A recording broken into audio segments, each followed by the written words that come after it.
সকলকে জয় যিশু, সকলকে স্বাগত এবং ধন্যবাদ জানিয়ে প্রভুর বাক্য নিয়ে চলে আসলাম আরও একটা সুন্দর দিনে।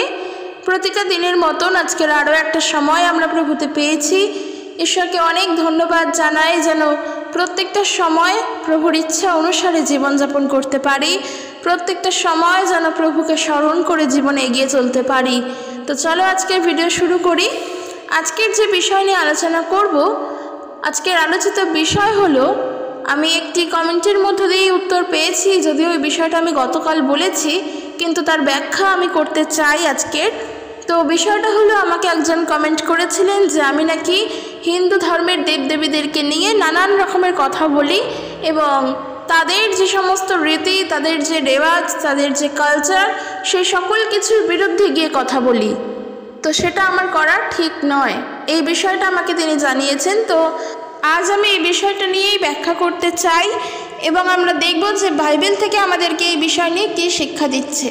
তো দেখো, সর্বপ্রথম বলি যে আমি কাউকে নিয়েই নিন্দা করছি না, কারোর সম্পর্কেই ঘৃণা জন্মাচ্ছি না, বা কারোর সম্পর্কেই কারোর মনে বিদ্বেষের সৃষ্টি করছি না।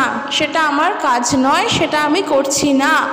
কিন্তু যেখানে ভুলভাবে কিছু চলছে সেইখানে আমি সত্যকে প্রকাশ করতে চাইছি। যেখানে ভুল সেখানে আমি সত্যি আনতে চাইছি, যেখানে অন্ধকার সেখানে আমি আলো দেখাতে চাইছি। এইটা আমার উদ্দেশ্য। তার জন্য মানুষ যদি আমাকে বলে যে আমি ভুল বলছি, সেটা তার ভাবনা, সেটা আমার ভাবনা নয়। কারণ ভুলটাকে ভুল বলার মতন সাহস, ভুলটাকে ভুল বলার মতন যে ভয়হীন হৃদয়, বা ভুল যেটা সেটা ভুল এটা বলার জন্য যে ইচ্ছা আমাদের দরকার, সেটা আমাদের রাখতে লাগবে। সেটা যদি না থাকে, আমরা ভুলটাকে ভুল বলে চিহ্নিত করতে পারবো না। আর এই ক্ষেত্রে এসে যদি বাইবেল থেকে দেখি, বাইবেলে আমরা যখন সাধু পৌলকে দেখতে পাই, সাধু পৌল ছিলেন ঠিক সেই মতনই একজন ব্যক্তি, যিনি ছিলেন সাহসী। গতকাল আমরা এই বিষয় নিয়ে শিখলাম, তাই না? এই সাহস আমাদের রাখতে লাগবে, কারণ তিনি কখনোর জন্যই ভয় পেতেন না যে আমি যদি সত্যি বলি তার জন্য আমার ওপরে কি আসতে পারে। না, তিনি কেন ভয় পেতেন না? কারণ তিনি জানতেন আমি যার বিষয়ে সত্য বলবো তিনি তো নিজেই সত্য। আর আমি যখন সত্য বলছি, আমার সেখানে ভয় কোথায়? মানুষ অন্যায় করলে ভয় পায়, মানুষ অপরাধ করলে নিজের মুখকে লুকিয়ে দেয়, কিন্তু আমি কেন লুকাবো? আমি তো সত্য বলছি, ভয় কোথায়? পৌলের মধ্যে সেই সাহস ছিল, যার জন্য তিনি এত অত্যাচারিত হওয়ার পরেও প্রভু যিশুর নাম প্রচার করা কিন্তু বন্ধ করেনি। তিনি যেখানে যেতেন প্রভুর নাম প্রচার করতেন। মানুষ তাকে এত অত্যাচার করতো, তাকে কারাগারে পর্যন্ত বন্দি করেও রাখতো, তারপরেও পৌলকে থামানো যায়নি। সে কিন্তু প্রভুর সেবা কার্য করে চলেছে, প্রভু যিশুর নাম প্রচার করেছেন সমস্ত জায়গায় গিয়ে। সেই সাহস আমাদের যেন থাকে। আর আজকের আমি সেই কারণের জন্যই এই বিষয়টা বললাম যে দেখো, এটা সোশ্যাল মিডিয়া, এখানে অনেক কিছুই, অনেক কথাই অনেক মানুষ বললে তার বিপরীত পক্ষে তার ওপর কোনো এফেক্ট আসে না, যেহেতু এটা সোশ্যাল মিডিয়ার মাধ্যম। কিন্তু যার মাধ্যমে হোক, আমার উচিত, আমার কর্তব্য সত্যকে প্রকাশ করা, সত্যকে বলা। সেটা যেই মাধ্যমেই হোক না কেন, আমি সত্যকে বলতে ভয় পাই না। আর বিশেষ করে সেই যখন সত্য ঈশ্বরের হয়, সেখানে তো ভয়ের কোনো প্রশ্নই ওঠে না। ভয়হীনভাবে প্রভু সত্যকে প্রকাশ করো। সেই বিষয়ে আজকের আমরা দেখব, যেটা তিনি বললেন। আমাকে সেই কমেন্ট করেছিলেন। আমি বলতে চাই, এবার আমাদের সবার জানা দরকার এই বিষয়টা, যে দেখো, সত্যিই যদি তাকিয়ে দেখি, আমরা মানুষ, আমাদের প্রত্যেকেরই একটা চাহিদা থাকে, আমাদের প্রত্যেকেরই একটা খিদা আছে। আমরা মানুষ, আমরা সেই খিদা নিয়েই বেঁচে রয়েছি। খিদা আছে বলেই সমস্ত কিছু করার জন্য আমরা উৎসাহ পাই। খিদেটা আছে বলেই আমরা সমস্ত কিছু চাই। একদমই তাই। তো সেই কারণের জন্য যদি সেই অর্থে দেখি, আমাদের আত্মিকতারও খিদে আছে। যদি আমরা সেই অর্থে দেখি, আমরা আত্মিক দিক থেকেও কিন্তু ক্ষুধার্ত, আমাদের খাদ্যের প্রয়োজন।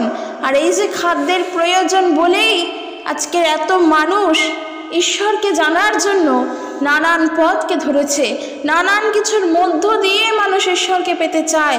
বিভিন্ন ধর্মের বিভিন্ন নিয়ম রীতি, নিয়ম কানুনের মধ্য দিয়ে তারা ঈশ্বরের কাছে যাওয়ার জন্য চেষ্টা করছে, কারণ আমরা প্রত্যেকেই ঈশ্বরের কাছে যেতে চাই।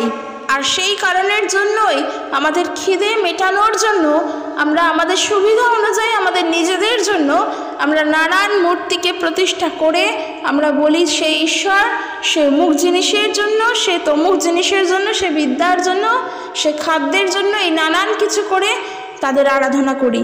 আর এই বিষয়গুলো যে শুধুমাত্র আমরা করছি, হিন্দু ধর্মের মানুষজনেরা করছেন তা নয়। আমরা যদি বাইবেল খুলি, বাইবেল পড়ি, যদি বাইবেল থেকেও দেখি, তাহলেও দেখতে পারবো যে ইসরায়েল জাতির মধ্যেও কিন্তু মূর্তি পূজা ছিল। তারা ঈশ্বরের বিরুদ্ধে গিয়ে মূর্তি পূজা করেছে। তাই মূর্তি পূজা শুধুমাত্র হিন্দু ধর্মের মানুষেরাই করেন, আর কেউ করেন না বা করেননি এমনটা কিন্তু ভাবাটা ভুল, প্রথম কথা। আর দ্বিতীয় কথা যেটা বিষয়, যে মানুষ কেন ঈশ্বরকে পেতে চায়? সে চায় তার মধ্যে থাকা সমস্ত ভুল অপরাধ ক্ষমা হয়ে সে যেন ঈশ্বরের পথে সুন্দরভাবে জীবন কাটাতে পারে। আমরা জানি এই বিষয়গুলো। প্রত্যেকটা মানুষই নিজের অপরাধের ক্ষমা চায়, নিজের ভুলের জন্য ক্ষমা চায়। অর্থাৎ সে যা ভুল করছে তার অজান্তেই হোক বা তার জানাতেই হোক, সে দেখবে প্রথমে কিন্তু ঈশ্বরের শরণাপন্ন হয়, তার কাছে ক্ষমা চায় যেন প্রভু ঈশ্বর, সে যাকে ঈশ্বর বলে মান্যতা করেন, সে যেন তাকে ক্ষমা করে। এইখানে যে চাওয়ার ইচ্ছা, এইখানে যে খিদে, তা হলো ক্ষমার জন্য। ক্ষমা পেতে চাই। কিসের থেকে ক্ষমা পেতে চাই? আমার অন্যায়ের থেকে ক্ষমা পেতে চাই। এই যে আমি অন্যায় করেছি, আমার জানাতেই হোক বা আমার অজানাতেই হোক, আমি যখন বুঝলাম আমার ওইটা অন্যায় হয়েছে, এটা ঠিক কাজ নয়, তখন আমি যার বিরুদ্ধে করেছি তার কাছে গিয়েও ক্ষমা চাই। আবার আমরা ভালো করে জানি যিনি সব দেখছেন, যিনি ওপরে আছেন, আমরা তার কাছেও ক্ষমা চাই, তাই তো? আর যখন আমরা ক্ষমা চাই, আমরা বিশ্বাস করি আমরা কি মুক্ত, ক্ষমাপ্রাপ্ত, আমরা ক্ষমা পেয়ে গিয়েছি। আর যখন আমরা এটা বিশ্বাস করি তখন আমাদের শান্তি হয়। এইবারে আমার কথা হলো, এই যে আমরা ক্ষমাটা চাইলাম, ক্ষমাটা আমরা চাইবো কিভাবে? ক্ষমাটা যে পাবো, আমরা তো বিশ্বাস করি, আমরা ঈশ্বরকে বিশ্বাস করি। আমি বলছি না যে খ্রিস্টান ধর্মের ঈশ্বরকে বিশ্বাস করি, কোনো ভেদাভেদ আমি করছি না, সবার সুবিধা বোঝার জন্য আমি বলছি আমরা বিশ্বাস করি, ঈশ্বরকে বিশ্বাস করি। এবার মানুষ যেই পথে আছে, যেই কালচারে আছে, সে তার বিশ্বাস অনুসারে ঈশ্বরকে বিশ্বাস করার জন্য, তার কাছ থেকে ক্ষমা পাওয়ার জন্য যা দরকার সে কিন্তু তাই করবে। যেই রকম বিভিন্ন নিয়ম কানুন রীতিনীতি রয়েছে, বিভিন্ন কিছু করতে বলা হয়, বিশেষ করে আমি উল্লেখ করছি সেই ধর্মের কথা, হিন্দু ধর্মের কথা। সেইখানে যদি তাকিয়ে দেখি, সেইখানে নানান রকমের নিয়মকানুন, নানান রকমের রীতিনীতি রেওয়াজ আছে, অনেক নিয়মকানুন, অনেক রীতিনীতি আছে। কটা আমরা জানি?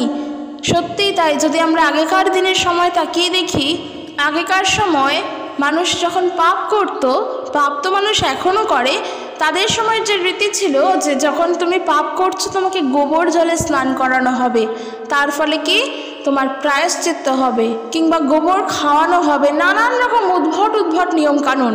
শুধু তাই নয়, এখনও পর্যন্ত আছে সমাজে, যদি কোনো ব্যক্তি অসুস্থ হয়ে দিনের পর দিন বিছনাশয্যা হয়ে থাকে, হয় সে সুস্থও হচ্ছে না এবং তার কিছু হচ্ছেও না, তিনি কষ্ট পাচ্ছেন, একই অবস্থায় আছেন, মানুষ তখন, বাড়ির লোক তখন কি করে, ওই ব্যক্তির প্রায়শ্চিত্ত করানোর জন্য বিভিন্ন সমাজের যারা প্রধানেরা রয়েছেন, পুরোহিতেরা রয়েছেন, তাদেরকে ডাকে এবং বিভিন্ন রকম নিয়ম কানুন করে, নানা কিছু আচার ব্যবহার করে, এবং তারা বলে তার নাকি প্রায়শ্চিত্ত হয়ে গিয়েছে, এবার তার মৃত্যু হবে। ঠিক এই ধারণাগুলো, এই বিষয়গুলো এখনও সমাজে আছে। সমাজ এত উন্নত হওয়ার পরেও আজকের আমার কথাগুলো এইখানেই। কেন এই বিষয়গুলো বললাম, কেন এই বিষয়গুলো জানালাম? একটা কথাই বলতে চাই, যখন মানুষ নিয়মকানুন পালনের মধ্য দিয়ে নিজে ঈশ্বরের আরাধনা করে, নিয়মকানুন পালনের মধ্য দিয়েই মনে করে যে সে ঈশ্বরের কাছ থেকে আশীর্বাদ প্রাপ্ত, নিয়মকানুন পালনের মধ্য দিয়েই যখন মনে করে যে সে নিজে সুখে আছে, তার আর কোনো চিন্তা নেই, তার কোনো ভাবনা নেই, একটা বিষয় জেনে রাখবে, নিয়মকানুন পালন করলে কখনো ঈশ্বরকে পাওয়া সম্ভব নয়। নিয়মকানুন পালন করলে কখনো তোমার পাপের ক্ষমা হওয়া সম্ভব নয়, যেটা বাইবেল আমাদেরকে শিক্ষা দেয়। আমি সবার জন্য এই কথা বলছি, কারণ নিয়মকানুন শুধুমাত্র যে হিন্দু ধর্মের মধ্যে তা নয়। বাইবেলে যদি দেখি, যদি পুরাতন নিয়ম পড়ি, আমরা শাস্ত্র দেখি, সেইখানেও বিধি ব্যবস্থা, সেইখানেও নিয়মকানুন। ওই নিয়মকানুন যখন পড়বো আমরা, মসির নিয়মকানুন যদি পড়ি, আমরা যদি লেবীয় পুস্তকও পড়ি, নানা রকমের নিয়মকানুন, নানা রকমের বিধি ব্যবস্থা। অত নিয়মকানুন কে পালন করবে? আর আজকে সমাজে তাকিয়ে দেখো, মানুষ কিন্তু নিয়মকানুন পালন করছে। তারা তাদের অজান্তেই নিয়ম পালন করছে, আর তারা বিশ্বাস করছে তারা তাদের ভুল থেকে উদ্ধার পেয়েছে, তাদের ভুল থেকে তারা বেরিয়ে এসেছে। এইটাই আমার বিষয়। আমি শুরুতেই বললাম না, যেখানে যে মিথ্যা আছে সেখানে আমি সত্য বলতে চাই, যেখানে অন্ধকার আছে সেখানে আমি আলোর কথা বলতে চাই। এইখানেই আমি বলতে চাই। আমি কোনো ধর্মের বিষয় নিয়ে উল্লেখ করে বলছি না। আজকে তুমি মনে করছো যেহেতু আমরা এই কালচারে থাকি, এই সমাজে থাকি, এই বিষয়গুলো, এই কথাগুলো যেহেতু আমাদের কালচারের সঙ্গে অনেকটা মিলে যায়, আমরা মনে করি আমরা আমাদের কালচারকে নিয়েই নিন্দা করছি। কিন্তু না, আমরা কাউকে নিয়ে নিন্দা করছি না, আমরা সত্য বলছি। ইভেন বাইবেল যখন পড়ি, বাইবেলেও দেখি তাদের মধ্যেও নানা রকমের নিয়মকানুন ছিল।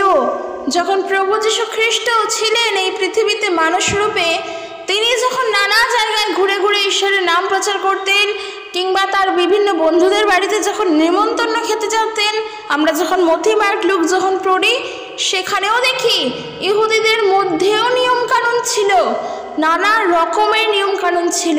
আর যখন তারা সেই নিয়মকানুন, রীতি রেওয়াজ পালন করতেন, তারা মনে করতেন তারা ঈশ্বরের সেবা করছেন, ঈশ্বর বুঝি তাতে সন্তুষ্ট হচ্ছে। প্রভু যীশু তখন তাদের বিরুদ্ধে গিয়ে কেন কথা বলেছিলেন? কারণ তারা সত্যটাকে না জেনে এই সত্যের পিছনে দৌড়চ্ছে, সত্যকে পাওয়ার জন্য দৌড়চ্ছে, কিন্তু সত্যকে জানে না।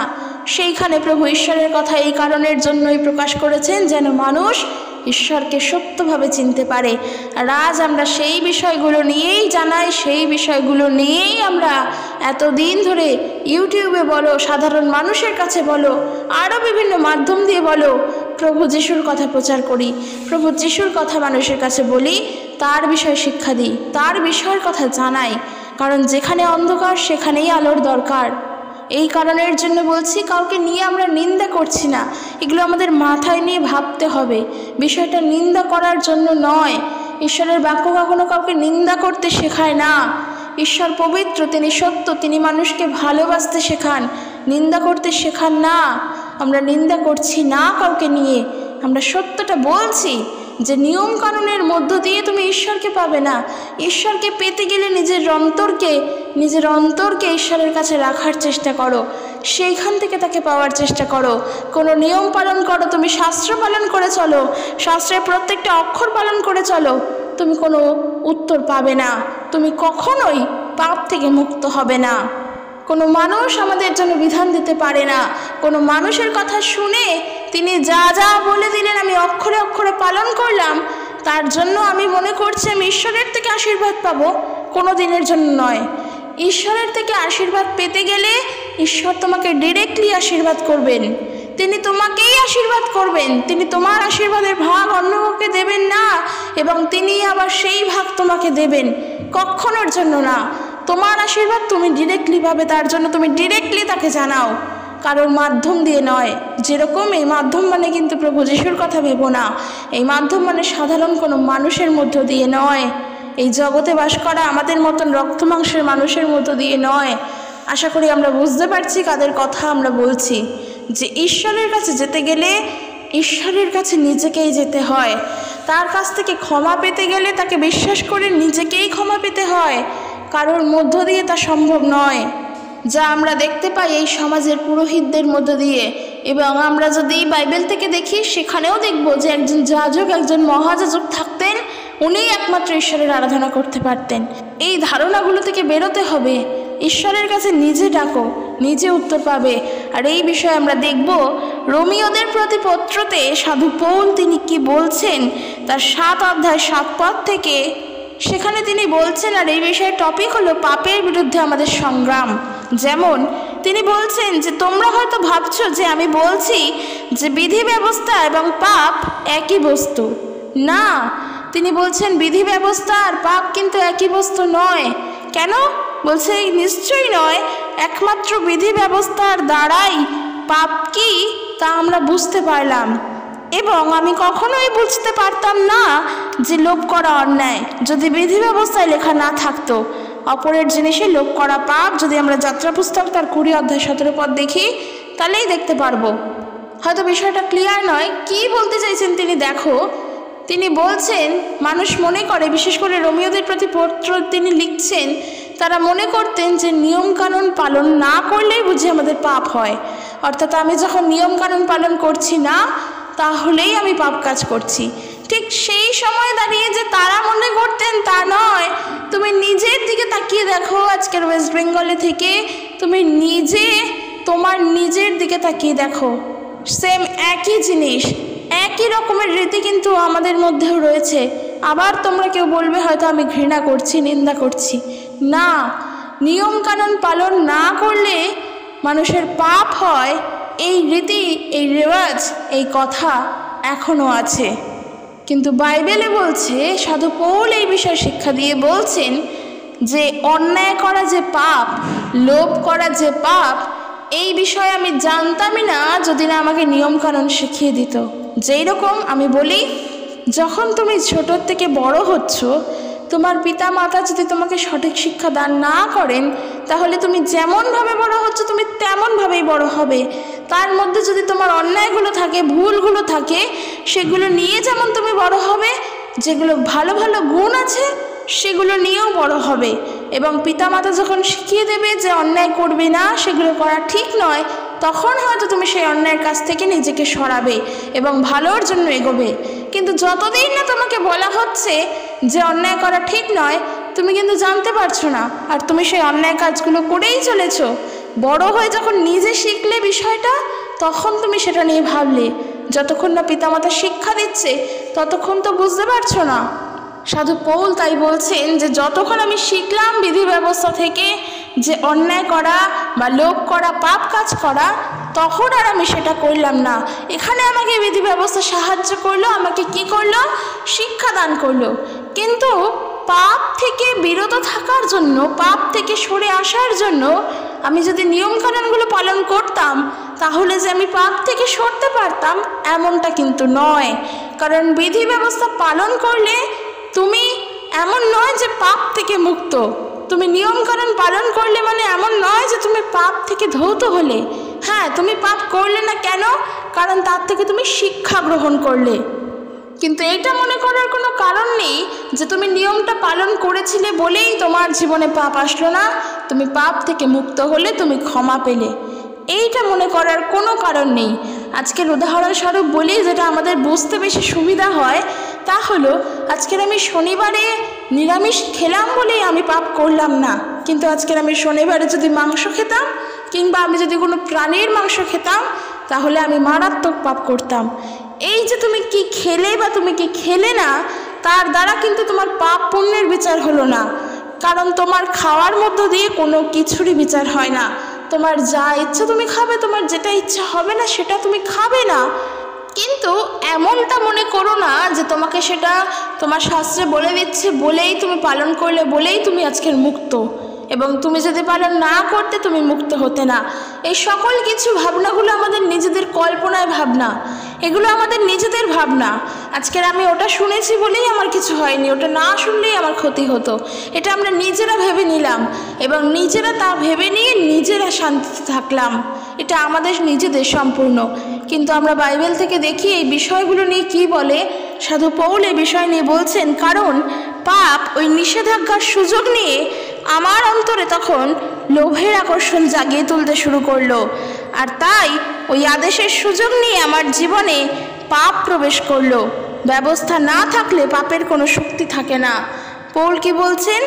কারণ ওই নিষেধাজ্ঞার সুযোগ নিয়ে আমার অন্তরে তখন লোভের আকর্ষণ জাগিয়ে তুলতে শুরু করলো। দেখো, একটু চিন্তা করে দেখি, একটু অন্যরকমভাবে ভেবে দেখি, এটা আমার নিজের ভাবনা, আমি বলছি। ঈশ্বর যখন আদম এবং হওয়াকে বারণ করেছিলেন তোমরা ওই গাছের ফল খাবে না, সেখানে প্রভু ঈশ্বর তাদেরকে তো বাধা দিয়েছিলেন। কেন দিয়েছিলেন? কারণ প্রভু জানতেন সেটা অন্যায়। সেটা তখন সাধারণ মানুষ হিসেবে হওয়া এবং আদম জানতেন না, তারা কিছুই জানতেন না। তারা জানতেনই না লোভ কি, পাপ কি, পুণ্য কি, অন্যায় কি, পবিত্রতা কি, তারা কিছু জানতেন না। তারা একজন শিশুর ন্যায় ছিলেন। যখন প্রভু ঈশ্বর তাদেরকে বারণ করলেন, নিষেধ করলেন, তখন সেই নিষেধ কিন্তু তারা শুনলেন না। আর সেই যেহেতু নিষেধ তারা শুনল না, তখন লোভ, যেটা দিয়াবল শয়তান তাদেরকে দেখিয়েছিল, সেই লোভ তাদের হৃদয়ে প্রবেশ করলো এবং সেই লোভের থেকে কিন্তু তাদের অন্তরেও পাপের প্রবেশ ঘটালো। যদি আমরা আদম হাওয়াকে জানি, আমরা ভালো করে জানি, সেই লোভ থেকে ধীরে ধীরে পাপ আসলো তাদের জীবনে এবং সমগ্র মানব জাতির ওপর পাপ আসলো। যদি প্রভু সেই বিষয়ে তাদেরকে বারণ না করতেন, তারা তো জানতেন না, তারা খেতেন কি না খেতেন কিছুই হতো না, তারা তো জানতেনই না। সাধু পৌল বলছেন কি, যে কারণ পাপ ওই নিষেধাজ্ঞার সুযোগ নিয়ে আমাদের অন্তরে তখন লোভের আকর্ষণ জাগিয়ে তুলতে শুরু করলো, তাই ওই আদেশের সুযোগ নিয়ে আমার জীবনে পাপ প্রবেশ করলো। যতক্ষণ আমরা জানি না যে অন্যায় কি ভুল কি, আমরা কিন্তু সেটা করতেই থাকি। এই যে আমরা প্রভু যিশুকে এখন জানতে পেরেছি, আমরা বলছি আমরা মিথ্যার থেকে সত্যর পথে এসেছি। কেন? কারণ এত বছর আমরা জানতাম না, আমরা আমাদের অজ্ঞানতায় অসারতায় চলতাম, ভুল কোনটা ঠিক কোনটা জানতাম না। প্রভু যিশুকে জানার পর পবিত্র আত্মার সাহায্যে আমরা এখন বুঝতে পারি, তাই আমরা চেষ্টা করি অন্যায় থেকে ভুল থেকে সরে থাকা। আর যখন আমরা অন্যায় থেকে সরে থাকতে চাই, আমরা সেটাই বলি যে আমরা পাপের পথ থেকে সরে আসার চেষ্টা করছি। যতক্ষণ আমরা জানিনি ততক্ষণ কিন্তু আমাদের জীবনে একই মতন চলতো। তাই ওটাই বলতে চাই যে তুমি যতক্ষণ বিধি ব্যবস্থা পালন করছো, তার মানে ভেবো না যে তুমি পাপ থেকে উদ্ধার পেয়ে গেলে। পাপ তোমার জীবনে আছে, সেটা তোমার জীবনে প্রবেশ করেছে। তুমি পাপ থেকে উদ্ধার পেতে পারো, পাপ থেকে মুক্ত হতে পারো তখন যখন তোমার নিজের জীবনে থাকা সেই ভুলগুলোর থেকে সম্পূর্ণরূপে নিজে সরবে। আর তার জন্য তুমি যত পুঁথি পড়ো, যত গ্রন্থ পড়ো, যত পুস্তক পড়ো, যত নিয়মকানুন পালন করো, যতই যাই করো না কেন, কোনো দিনের জন্য তা সম্ভব নয় যতক্ষণ না তুমি নিজে সেখান থেকে সরার চেষ্টা করছো। তোমাকে হাজার শিক্ষক এসে শেখালেও, তোমাকে বাইবেল কেন আরও অন্যান্য ধর্মপুস্তকের নিয়মকানুন শেখালেও তুমি শিখতে পারবে না। তাই ভেবো না যে বিধি ব্যবস্থা পালন না করলেই পাপ হয়, আর যে বিধি ব্যবস্থা পালন করে সে সমস্ত পাপের ঊর্ধ্বে। এক কথায় যদি বলি, এইটা ভাবার কোনো কারণ নেই যে নিয়মকানুন পালন করলেই আমরা আজকের মুক্ত, আমরা ধার্মিক না, কোনো দিনের জন্য না। তাই যদি হতো তাহলে আজকে সমগ্র পৃথিবী জুড়ে মানুষের মধ্যে সবার আজকে সেই সত্য চেতনার উন্মোচন ঘটত, কিন্তু তা তো সম্ভব নয়। আর পৌল সেটাই বলছেন যে একসময় আমি বিধি ব্যবস্থা ছাড়াই বেঁচেছিলাম, যখন বিধি ব্যবস্থা আসলো তখন আমার মধ্যে পাপ বাস করতে শুরু করলো, তখন আমি আত্মিকভাবে মৃত্যুবরণ করলাম। যে আদেশের ফলে জীবন পাবার কথা, সেই আদেশ আমাকে মৃত্যুর মধ্যে ঠেলে দিল। ঈশ্বরের সেই আজ্ঞা দিয়েই পাপ আমাকে ঠকাবার সুযোগ পেল এবং তাই দিয়েই আমাকে আত্মিকভাবে মেরে ফেললো। তাহলে দেখা যাচ্ছে যে বিধি ব্যবস্থা পবিত্র আর তার আজ্ঞাও পবিত্র, ন্যায্য এবং উত্তম। তাহলে যা উত্তম তাই কি আমার কাছে মৃত্যু নিয়ে এলো? নিশ্চয়ই নয়। উত্তম বিষয়ের মধ্য দিয়ে পাপ আমার কাছে মৃত্যু নিয়ে এলো, যাতে পাপকে চেনা যায়, পাপ বলে গণ্য করা যায়। আজ্ঞাকে ব্যবহার করে পাপকে অতীব পাপপূর্ণ বলে চেনা গেল।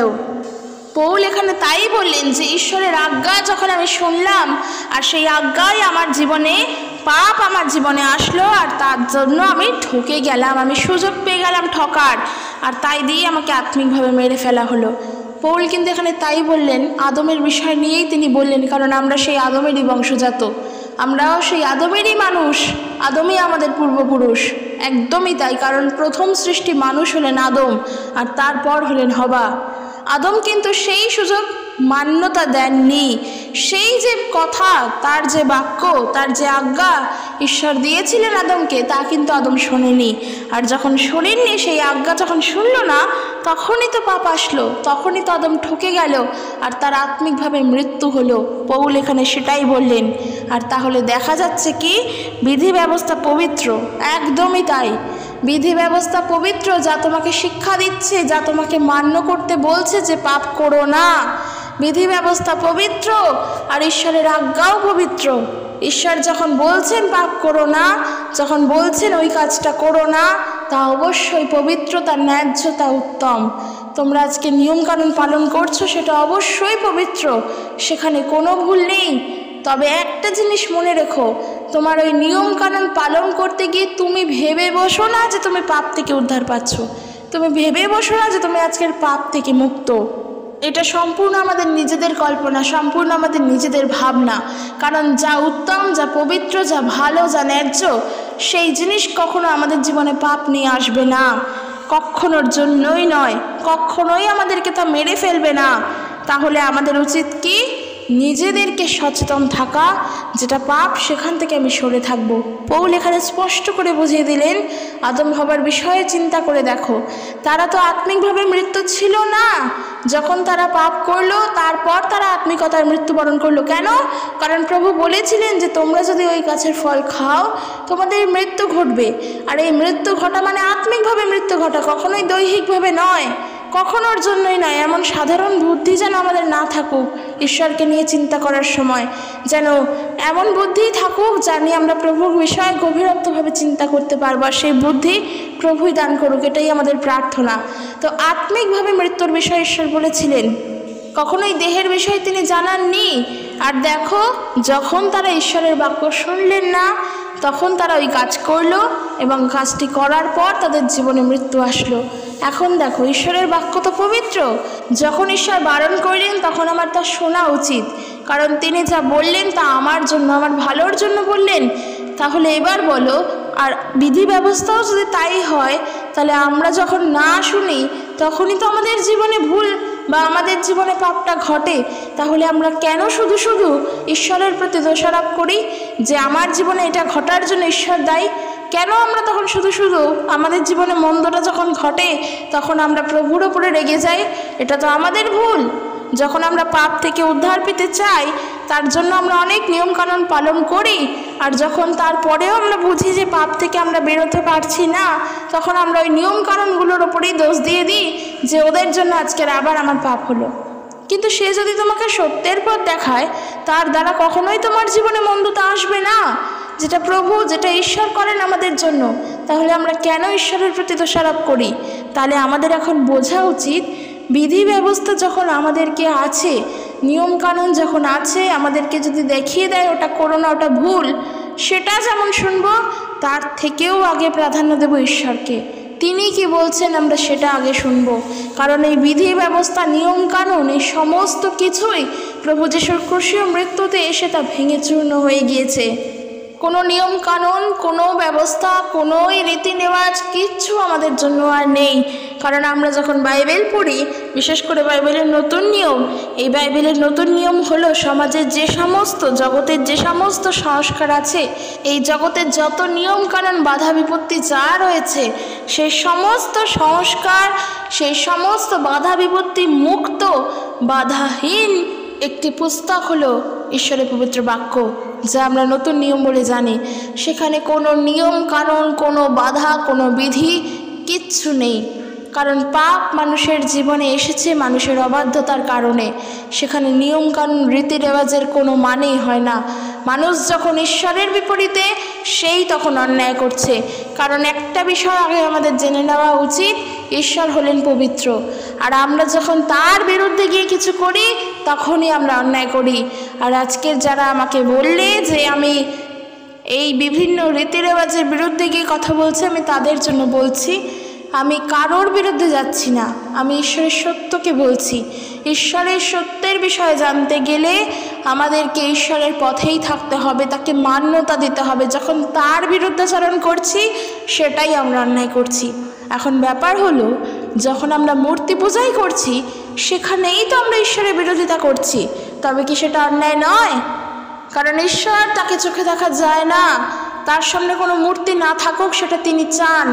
হ্যাঁ, তিনি চান যেটা তার মূর্তি নয় সেটা যেন তার সামনে না থাকুক। যদি বলি আমরা আমাদের ঈশ্বর এই জায়গায় এসে হিংসা করছে, জেলাসি করছে, তাহলে তাই বলবো, কারণ যেটা তার প্রাপ্য সেটা তিনিই চান। যদি সেই অর্থে তাকিয়ে দেখি, একজন সাধারণ বুদ্ধি দিয়ে যদি চিন্তা করে দেখি, কোনো মানুষই চায় না তার প্রাপ্যকে অন্য কাউকে দিতে। যেটা তুমি করেছো মানুষ যেন সেটার জন্য তোমাকেই বলে, সেটা সবাই আমরা মুখে না স্বীকার করলেও আমরা মনে মনে একটা কণায় হলেও আমরা কিন্তু এটাই ভাবি। কেউ চায় না নিজের প্রাপ্যকে কাউকে দিতে। আর সেই জায়গায় যিনি সর্বসৃষ্টি কিছুর মালিক, তিনি তো চাইবেনই না যেটা তার নিজের, তিনি তো চাইবেনই না সেটা যেন হাতছাড়া হোক। আর ওই কারণের জন্যই যখন আমরা সর্বশক্তিমানের সামনে কারোর মূর্তি তৈরি করে তার আরাধনা করি, সেখানে তো ঈশ্বর কষ্ট পাবেন, তার তো দুঃখ হবেই, কারণ আমরা তখন তার বিরোধিতা করছি, সেখানে আমরা অন্যায় করছি, সেটা আমরা পাপ করছি।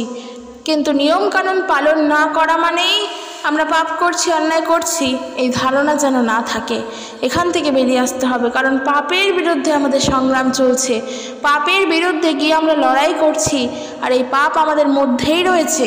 আমরা লোভ করছি যখন পাপই করছি, কারণ ঈশ্বরের বিরুদ্ধে গিয়ে তা করছি। লোভ করা উত্তম জিনিস নয়, সেটা অন্যায় করা, সেটা প্রভুর বিরুদ্ধে গিয়ে করছি আমরা, তখন তো আমরা অন্যায়ই করছি, সেখানে আমাদের সংগ্রাম চলছে।